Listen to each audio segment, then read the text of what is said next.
Asphalt upgrade on most roads in Accra underway.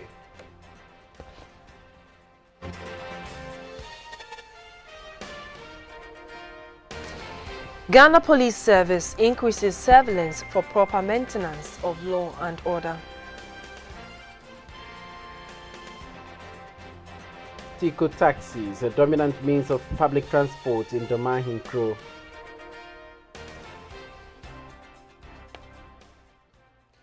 And Iran releases Washington Post reporter Jason Rezin and 3 other Iranian-American prisoners as it anticipates lifting of international sanctions.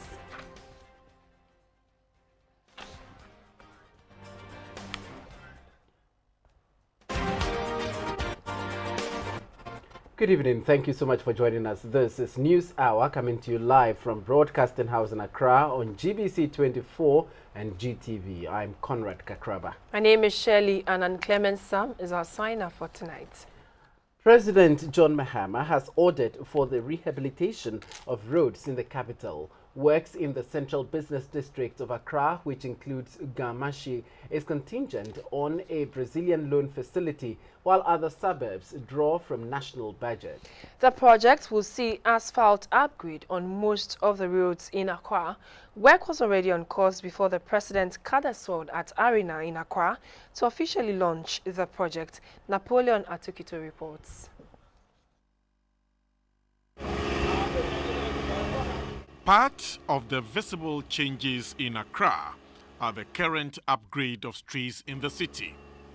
After a not too comfortable ride on an old bumpy road or one that is riddled with potholes, the sun rises the next day to a new experience. A new situation that stands well apart from the previous condition of the road. Laying asphalt on a stretch of road overnight is always a relief, especially to the road user, but not in similar lenses to officials whose due diligence over a long period has brought this about. It is a result of intense diplomatic exchanges between Ghana and Brazil. One of the many projects to evolve from visits to Brazil by the Ghanaian leader. Work is already ongoing, but following the official sword cut to launch the project, it is understood that roads in the central business district of the capital are a priority. The project is to ensure good movement to strategic points in the city, such as hospitals and markets, and to reduce impairment to vehicles. Overall, the president knows that Accra, as the national capital, would receive a facelift with the rehabilitation works. Concurrently running with Accra on this project is Sekondi Takoradi, the capital of the Western region, to be replicated in all regional capitals. The MP for Ododo-Diodio constituency, Neelante Vanderpoy, who is also a deputy local government minister, thanked the president for giving attention to this area. We are grateful. This has given us the love and the commitment beyond our levels. And the only thing we can say, we will show it coming November in the 2016 elections. The president also gave his word. What East Legon, what Adabraka, what Asylum Down, what boy Canto Benz, Kelaboni Fan, you know, government of Ghana budget in Wokefe. She no G non actual streets of Accra. Niji Nichumoni Woke Brazil government in fee.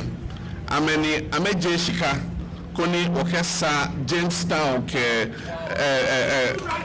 BFN BFN. The Otublo Manche thanked government for the asphalt overlay project. Perhaps by working extensively at night to speed up the project and also when there is less vehicular movement, these road contractors are giving a vital example of notching results in any enterprise. Napoleon Atukito reporting. The National Road Safety Commission is stepping up its road safety education for all users.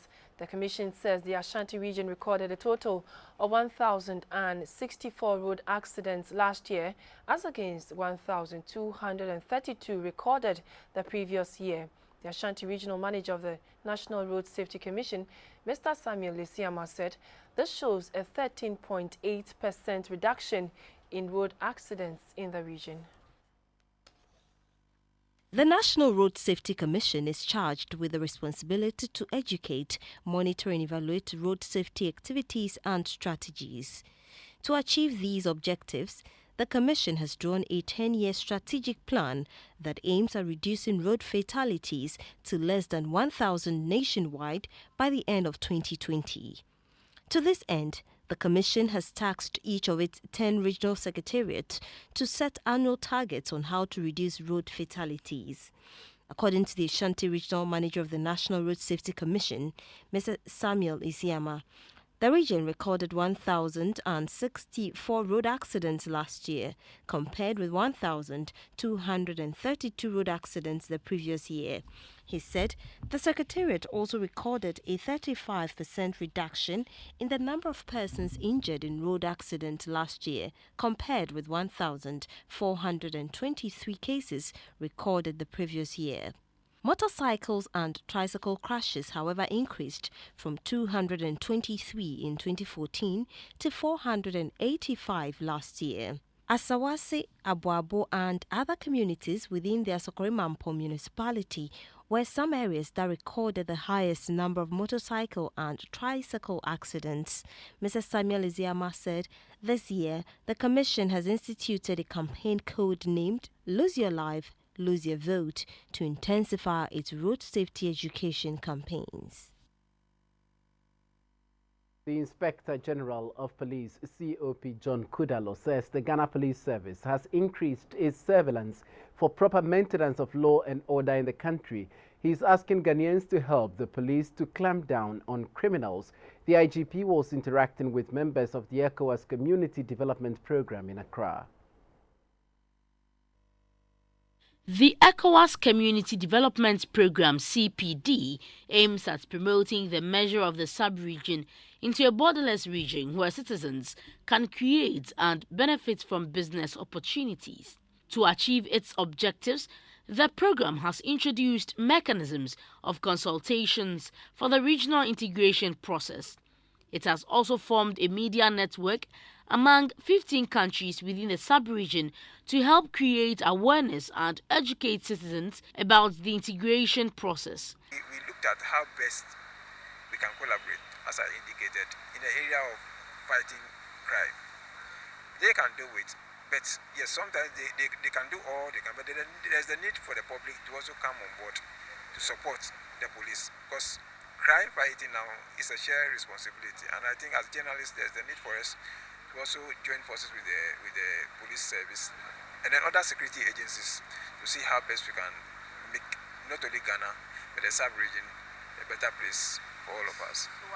As part of the campaign, members of the ECOWAS Media Network called on the Inspector General of Police, COP John Kudalo. Our formation, this is working. If you are the good man, let's take a carrot. When you do well, we give you the carrots. And when you do badly, we'll put you. And depending upon the degree of commitment, you need the number of lashes or the severity of the lashes. That's pure. You cannot really cover anything under the public. It's a human institution. There are some lashes which are acceptable and some are unacceptable. Those ones we will not condone at all. The IGP also said the police are working around the clock to maintain and enforce law and order. Ghana's second military hospital in the Ashanti region will be ready by the end of this year. Even though work is about 45% complete, the contractors say the project will be delivered on schedule and have promised to deliver a high-quality, ultra-modern military healthcare facility per the contract. GBC24 has visited the 500-bed hospital under construction at Afari in the Chima in Wabieja districts. is one of the 8 hospitals being built in the Ashanti region by the government. The others are a 500-bed teaching hospital for KNUST at Bwedi, a 250-bed new regional hospital at Sawua in the Bosomchi district, and district hospitals at Tepa, Kumewu, Asante Bekwai, and Adansi Fomina. Actual works on the $180 million 500-bed military hospital, which is under the supervision of the Ministry of Defense, began in October 2014, 7 months after its scheduled takeoff date. The delay was due to variations in the original project designs because occupants of parts of the land refused to relocate. The entire project is situated on a 260,000 square kilometer parcel of land at Afari near Nkawie in the Echima Nwabiaja district. The second military hospital on completion will provide services for people in the Ashanti region and the rest of the northern sector as well as parts of the western region. This will lessen the load on the Komfwanochi Teaching Hospital, which is currently the only tertiary hospital in the Ashanti and Bunahava regions and therefore is very congested.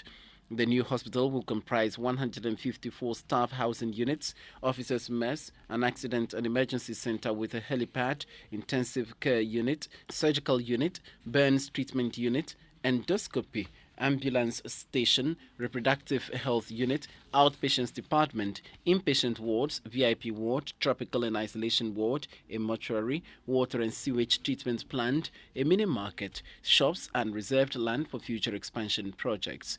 The project is being executed by Eurojet D Invest SA of Egypt with M. Babisoti as subcontractors. The contractors are using mostly local materials while maintaining quality. About 96% of the 650 workers on site are Ghanaians, with the majority of them being indigenes of the project's catchment area. On completion, the contractors will provide training on how to properly manage the facility and the new systems. The resident engineer of Eurojet D Invest, Mr. Islam Sharawi, assured that his company will deliver quality amid the project's December 2016 deadline. The Egyptian team, the Ghanaian team, we are all here to deliver a very advanced hospital to Ghana in terms of technology, construction, design, everything. We have gone now so far with 45% of the construction, and we are planning to finish the hospital by end of this year. The Echuma Nwabiaja District Chief Executive Nana Asari Bediako was happy about the progress and quality of work done so far and pledged support to the contractors to meet the completion date. Today, as I speak to you, you can see them putting on the roofing, irons. It tells you that every week or two, they move forward. And I'm telling you, as they have promised, that from now till the end of the year, they will be able to complete the project. I have the hope because I've been visiting, and upon the supervision that we're doing, I think that they can even make the target. If you think Tico taxis have outlived their time and thus fizzled out, then you must watch the story from Domahinkro. For the urban dweller, there are several means of transport: trotro, okada, and taxis. The choice depends on the ability of one's pocket. But in some rural areas, such as Domahinkro, Tico taxis are the only means of public transport. GBC24 was in the town and drives you round. For a commuter in major cities including Kumasi and Accra, there is the luxury to opt for either a taxi, okada, or even a train, depending on one's pocket. But it is a different situation for rural dwellers. Most of them have limited means of public transport. A few trotros go to and fro in the town at specific times. For most people in these rural areas, the most affordable means of getting to one's destination is by foot. Amenten is a cocoa-growing community 41 kilometers from the Kojokrom station in Sekendi, Takrade. Apart from a few individuals with vehicles, trotro is the main means of transport to the town. Although there are no traffic lights on the road, it takes about 45 minutes more to arrive in Amenten due to the nature of the roads. In Domahinkro and its surrounding towns, the situation is different. Taxis are the most convenient means of public transport in the town. Unlike Accra, where there are different types of cars being used for taxis, Tico is the most common taxi type in this part of the country. It is a usual working day at Domahinko's main taxi rank, and this is its garage.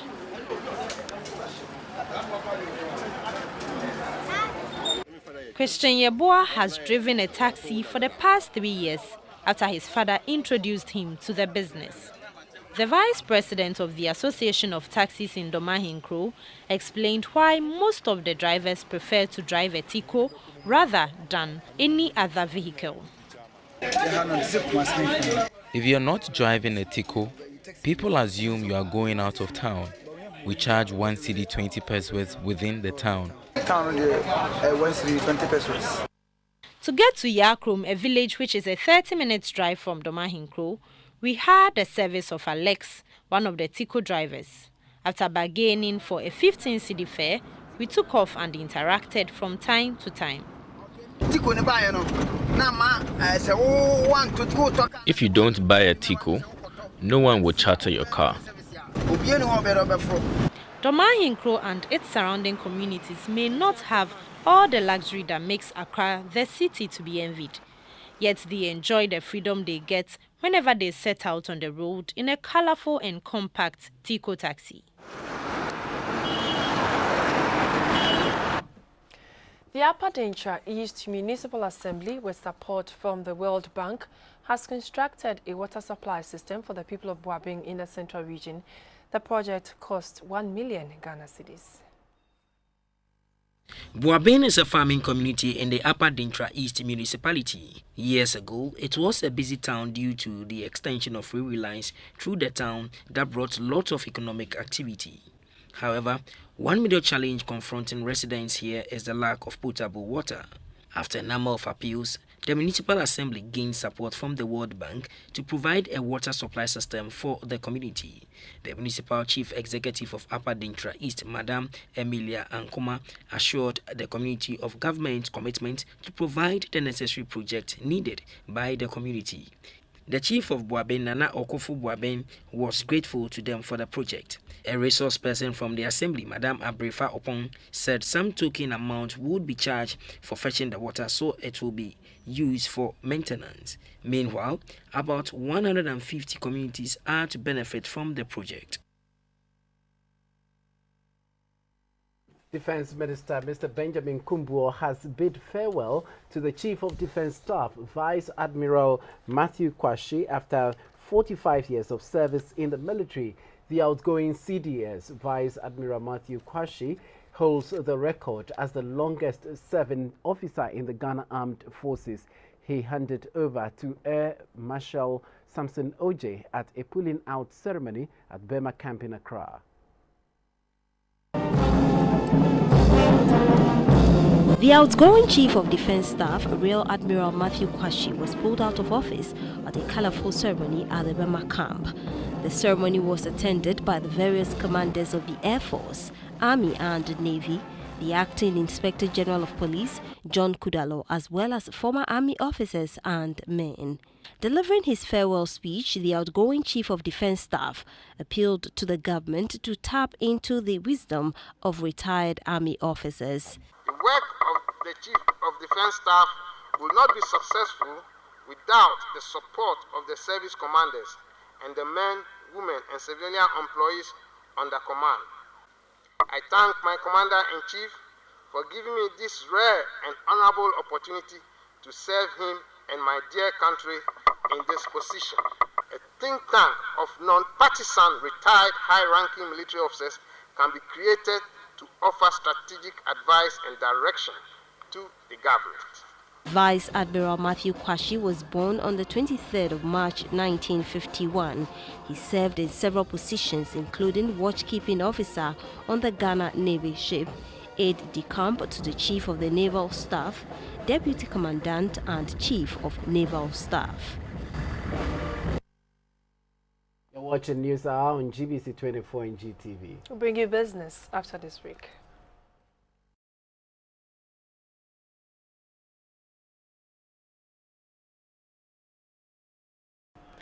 The Customs Brokers Association of Ghana has inaugurated its national executives.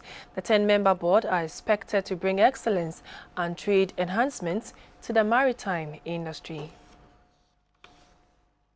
Established about 24 years ago, the Customs Brokers Association of Ghana was formed to do business of customs brokerage and freight forwarding. It is also a body that ensures that the standard of service and regulatory measures on shipping, transport, and commerce activities are better understood by port operators. Newly elected executives of the association have been inaugurated for a year tenure. The new president of the Customs Brokers Association, Mr. Daniel Kofi Asumening, urged members to be committed in the discharge of their duties. I will take this opportunity to caution my fellow members of CUBAC to desist from any act that will tend to defraud the revenue. Instead, use your professional knowledge and competence to assist in the maximum collection of the much-needed revenue. The association also inducted into office 7 executives for the Tema branch of the Customs Brokers Association. The chairman-elect for the Tema branch, Mr. Emmanuel Gajakpo, assured the association of their determination for the task given them and called for support to make them effective. The Minister for Trade and Industry, Dr. Ekos Piogabra, has urged local entrepreneurs to add value to their products and package them to suit international standards.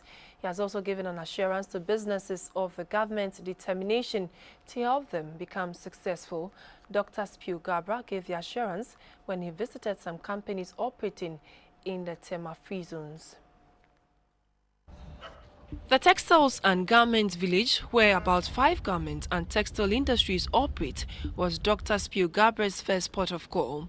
The initiative, which was instituted by the Kufuor administration to promote the garment industries under the African Growth and Opportunity Act to produce for the U.S. market. For now, work at the facilities is slow due to the demand on exporters.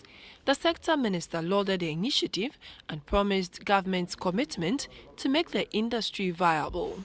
For the sake of protecting jobs in Ghana and to make Ghana's economy resilient, buoyant, and competitive, we felt that it was necessary to adopt an emergency ward approach to companies that have become patients. When companies get into financial, operational, managerial, or other kinds of distress, you have to treat them the way human beings are treated in emergency wards in order for you to determine what is the problem with that company and what you can do about it. The minister later toured the niche cocoa processing company. The company is making huge investments in Ghana's cocoa industry. It has a capacity of processing 40,000 tons of cocoa per annum and is expected to produce about 600 this year. The company attributed the increase to good weather and improved farming techniques.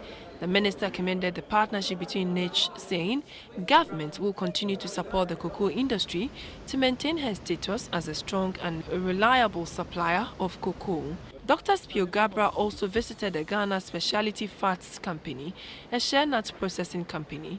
During his interaction with them, the operations manager of the company, Mr. Stephen Kofi, identified some challenges the shea nut industry is facing and called for government intervention to address them. Next, Dr. Spiogabra visited the Black Stars Food Processing Company, which is into cashew production.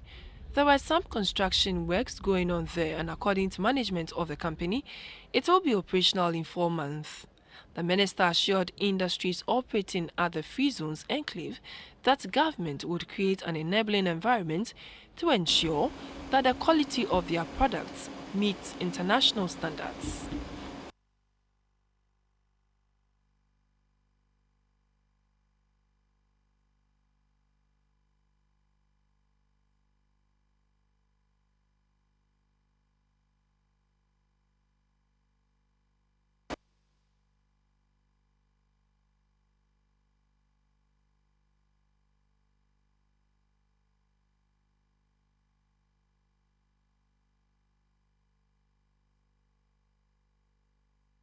Of the University of Ghana Business School to conduct research in the capital market in the country. The University of Ghana has in the last couple of years staged a comeback into the elite club of high-ranking universities in the world. In 2015, the Times Higher Education ranking placed Legon among the 10 best in Africa. However, management of the University of Ghana says it could have done better if the relationship between the school and industries in Ghana were up to expectation. And to help make the activities of the University of Ghana more relevant to industry, the Ghana Stock Exchange has entered into a partnership with a business school to encourage students to pay special attention to development on the capital market. There are concrete things that can be done by both industry and academia. Somebody has to take the initiative, and we have done this at this time. We hope it will grow. We hope that others will show interest. We hope at the end of the day, Ghana wins. We want to see a highly improved market, new strategies, new products, new operational processes that have been supported with research generated from our own business school. Apart from the initial 100,000 Ghana Cedis endowment fund, the Ghana Stock Exchange will support the school with some amount of money every year, but that is yet to be disclosed. Edward Nyakun, reporting for GBC24. Bring you my journey after this break.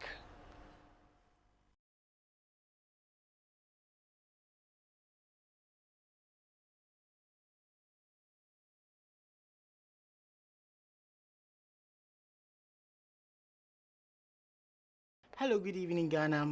Welcome to my journey on GTV and GBC24, your all-news channel. My name is Amos Eko Kofi. On my journey this week, we bring you a report from a fishing community called Amedeka in the Volta region.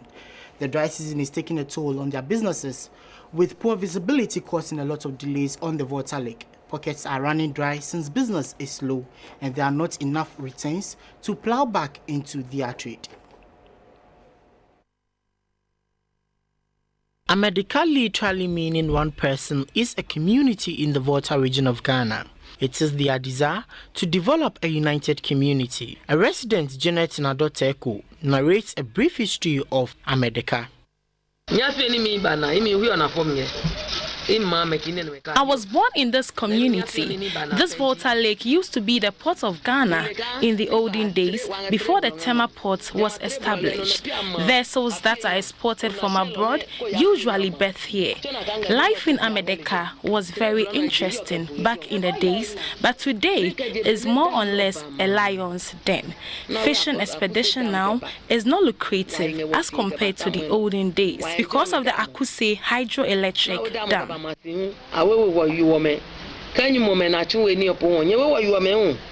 Close by are other two communities, Togome, which means under the river, and Fujoku. The people of these communities are also fishermen. With no potable water, residents of Amedeka draw water from the Volta Lake for their domestic purposes. At the time of our visit, these children were having their bath in the lake, which also serves as a source of drinking water for others.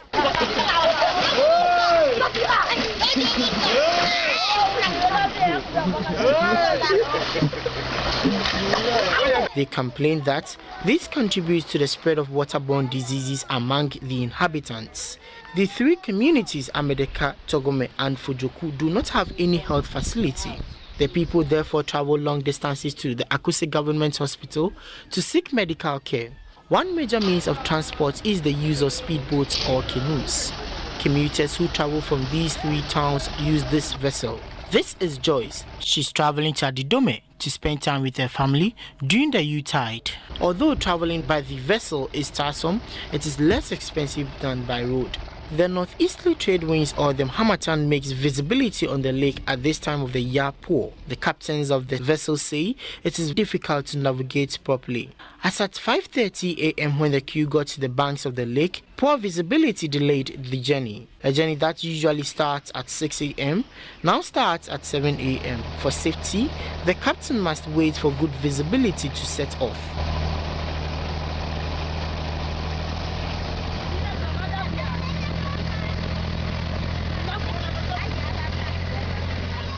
A resident and a fisherman, Mr. Clement Ananigo, is returning from a fishing expedition.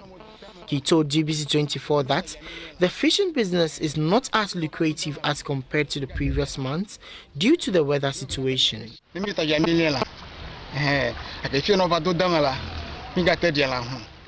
These days, we don't get access to the fishes because of the hydroelectric dam that has been established here. The community has only one basic school, and this is from primary 1 to 6.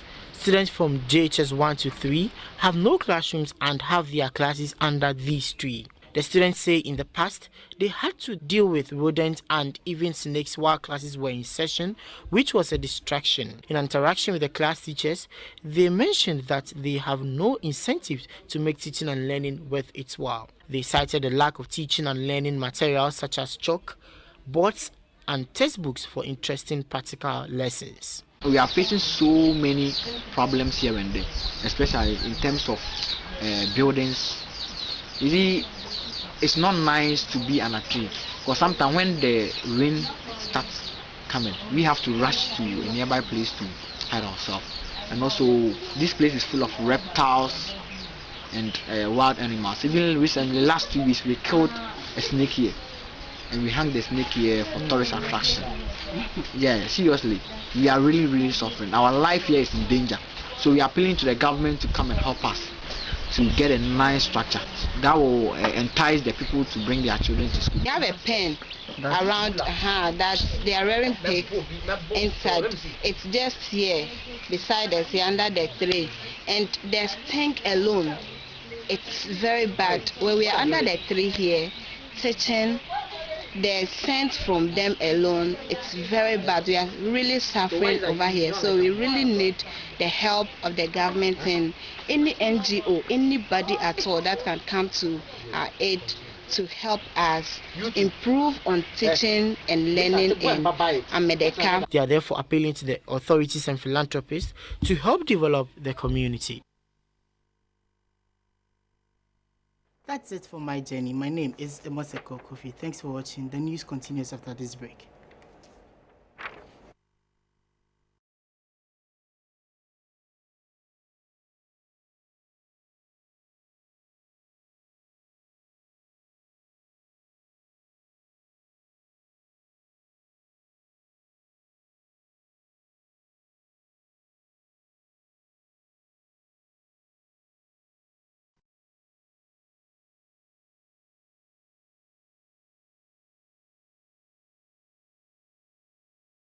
And now some international news. Burkina Faso's government says 26 people were killed and a further 56 injured after Islamist militants attacked a hotel in the capital Ouagadougou, popular with foreigners.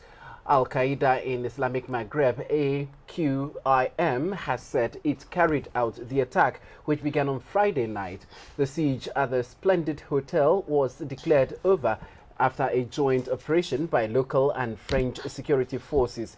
Those killed come from at least 18 different countries. Burkina Faso is to observe 72 hours of national mourning for the victims. At least 4 attackers died in the assaults. Burkinabe President Roch Kabore, who arrived at the scene on Saturday morning amid tight security, said at least 150 hostages had been liberated.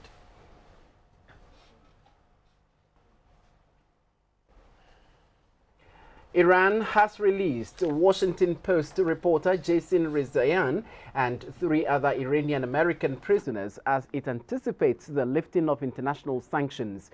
Rezaian, 39, was convicted of espionage in Iran last year. Iranian state TV named the other 3 as Saeed Abedini, Amir Hekatnati, and Nasrullah Khosravi. And actually, these are being swapped with 7 Iranians held in U.S. prisons, but there was no immediate U.S. confirmation. And in addition, Iranian state TV said 14 Iranians sought by the U.S. would be removed from an Interpol wanted list. The international nuclear watchdog, the IAEA, is expected to confirm that Iran has scaled back its atomic activities in line with the agreement.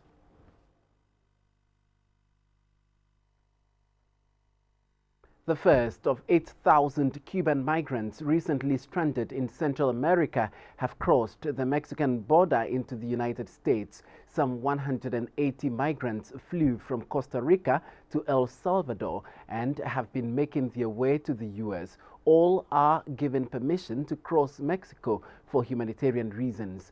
The groups traveled separately across Mexico, and the organization sponsoring their trip says the first arrived late on Thursday in Texas.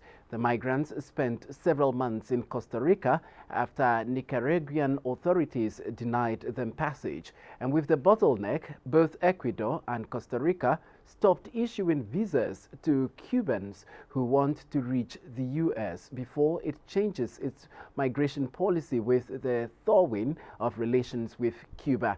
Cubans only need to set foot on U.S. soil to gain entry.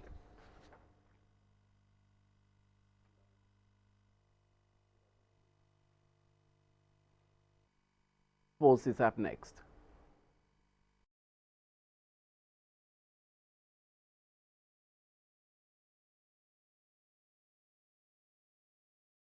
Now some sports news. Ghana's tennis number 6 seed, Kwabena Ofosu-Bamfo, has dethroned top seed George Dakun in the thrilling finals of the first National Ranking Championship at the Accra Sports Stadium Centre Court. Dakun, who in the semi-finals dispatched Pascal Ziab 6-1, 3-0, could not use his power serves and speed to break his younger brother Ofosu-Bamfo, who also knocked out Isaac Dapar 6-2, 6-7 and 6-3. Ofosu-Bamfo won 4-6, 6-4 and 7-6 to claim the Ghana Tennis Federation quarterly rankings tournament at the tennis court of the Accra Sports Stadium.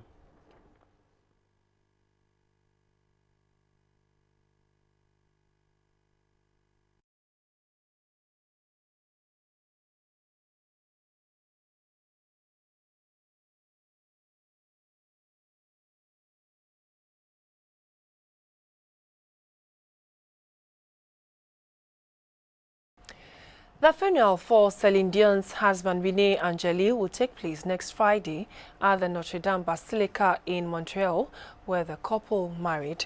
Angeli, who discovered the Canadian pop diva and managed her career, died Thursday at age 73 after a struggle with cancer. In 1994, when she was 26 and he was twice her age, the couple married in an extravagant wedding ceremony that was televised live in Canada and splashed all over glossy magazines. Beginning Thursday, a chapel at the Basilica will be open to the public to pay a last tribute to the Montreal native, whose body will be displayed. A large crowd is expected on Friday for the funeral, including show business and political figures. Following Angeli's death, Celine Dion cancelled 2 previously scheduled performances that had been set for this weekend.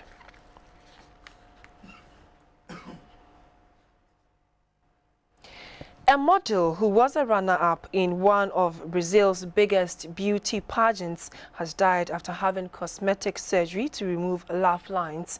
Raquel de Santos, a Brazilian model, died shortly after receiving an acid injection in her face from a doctor who did not specialize in cosmetic surgery. The model, who was the finalist in a national beauty contest, died of heart attack hours after undergoing the procedure. Her husband said that shortly after the procedure, she complained of an accelerated and shortness of breath. The doctor, Wenga Morris, denied responsibility for her death, saying De Santos was a ticking time bomb because she was taking a drug designed for horses and was a chain smoker. Brazil has the second highest number of cosmetic surgical operations per year after the United States, more than 700,000 in 2014.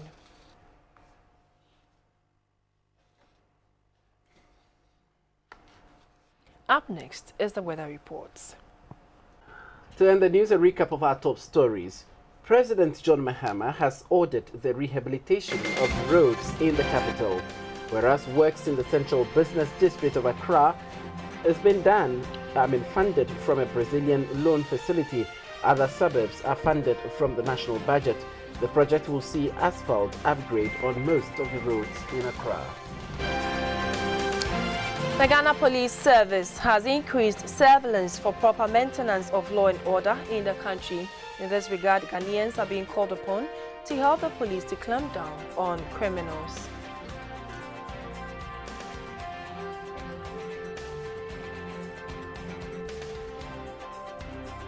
Tico taxis are the only means of public transport in Domahinkro. For the urban dweller, there are several means of transport: trotro, okada, and taxis. The choice depends on the ability of one's pocket, but in some rural areas such as Domahinkro, it is not the case. And Iran has released Washington Post reporter Jason Rezian and 3 other Iranian-American prisoners as it anticipates lifting of international sanctions. Rezian, 39, was convicted of espionage in Iran last year, and 3 others are Saeed, Emir, and Nosratollah. That's it for now. Thank you so much for your time. Have a good evening.